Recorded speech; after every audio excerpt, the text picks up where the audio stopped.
My name is Nick Ferranti, and this is not just my home, it's also my hometown. I was born here in 1984, and I love this place. You may have heard a lot of things about me. There's a lot of hoopla and shenanigans out there in the world of the internet, but the bottom line is they all know one thing to be true, that I want to love this place and I want to protect this place. I was the only 15-year-old that never complained about Peachtree City because my parents divorced and I got to spend time with my dad in other places. And I always reminded my friends that they've got nothing to do either, except they also don't have golf cart pads. And so I've always been a champion for this city, and I will continue to champion it. I have a degree in biblical studies and organizational leadership.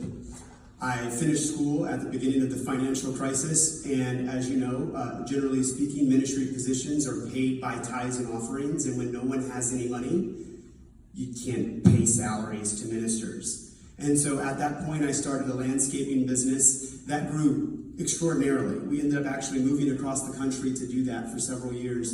And at the end of that period, I kind of came to a point where I realized I didn't want to spend the rest of my life doing that. So I transitioned the business over to my chief crew leader and was able to get into corporate sales.